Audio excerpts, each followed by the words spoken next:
नमस्कार दोस्तों, आप देख रहे हैं नो रीज़न, जहां हम लाते हैं आपको सच्ची लगने वाली, दिल दहला देने वाली डरावनी कहानियां। अगर आप भी रात को अकेले सफ़र करने से डरते हैं तो ये कहानी आपके लिए है। वीडियो को लाइक करें, चैनल को सब्सक्राइब करना न भूलें। और अब शुरू करते हैं आज की कहानी, अंधेरे का रास्ता। मेरा नाम महेंद्र है। पिछले 25 सालों से मैं ट्रक चला रहा हूँ। हज़ारों किलोमीटर, सैकड़ों रातें और अनगिनत हाईवे। लेकिन एक रात ऐसे आई जिसने मेरी पूरी ज़िंदगी बदल दी। ये बात है सर्दियों की एक रात की। मैं राजस्थान के भीलवाड़ा से एक ट्रक भरकर मध्य प्रदेश के उज्जैन की ओर जा रहा था। मौसम बहुत ठंड था, चारों ओर कोहरा फैला हुआ था और घड़ी में रात के 1:30 बज रहे थे। मेरे साथ कोई नहीं था। ड्राइवर का साथ अक्सर तन्हा ही होता है, लेकिन उस रात मैं अकेला नहीं था।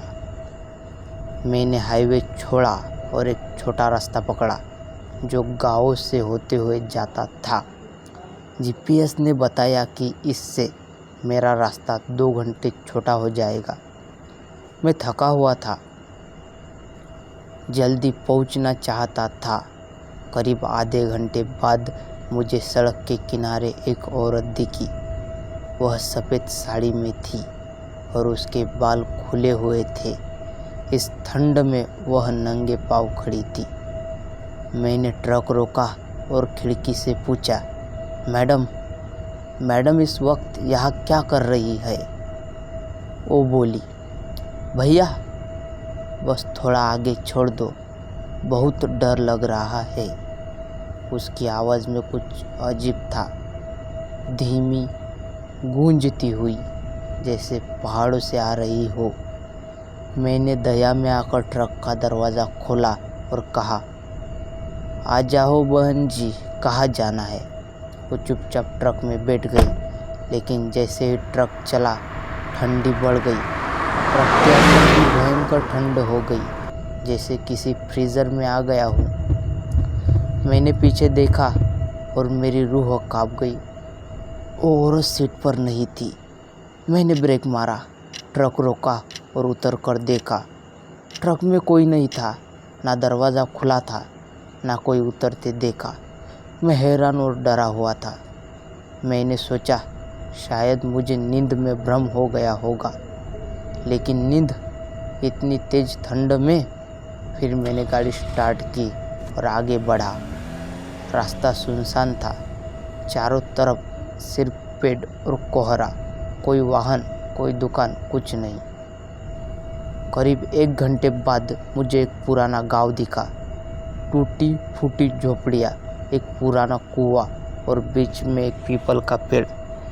मैंने सोचा कि चाय वगैरह मिल जाए, पर पूरा गांव सुनसान था। तभी एक बूढ़ा आदमी पेड़ के नीचे बैठा दिखा। मैंने पूछा, बाबा यहाँ कोई होटल वगैरह मिलेगा?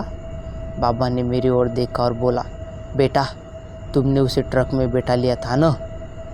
मेरे हाथ कांपने लगे। मैंने कहा, आप क्या कह रहे हैं? बाबा बोला, वो औरत नहीं थी, वो छाया है। कई सालों से यहाँ रात को खड़ी मिलती है। जो उसे ट्रक में बैठा लेता है, उसका रास्ता कभी ख़त्म नहीं होता।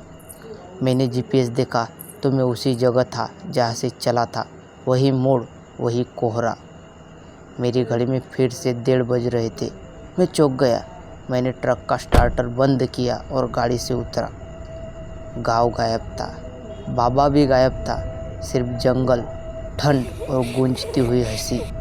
वही औरत की हंसी जो मैं ट्रक में सुन चुका था। मैंने जितनी बार रास्ता बदला, उतनी बार मैं वही लौट आता, जैसे मैं एक समय के भंवरे में फंस गया था। आखिरकार मैंने हार मान ली, ट्रक बंद कर दिया और वहीं बैठ गया। मैं सोचने लगा कि अब मेरा अंत यही है।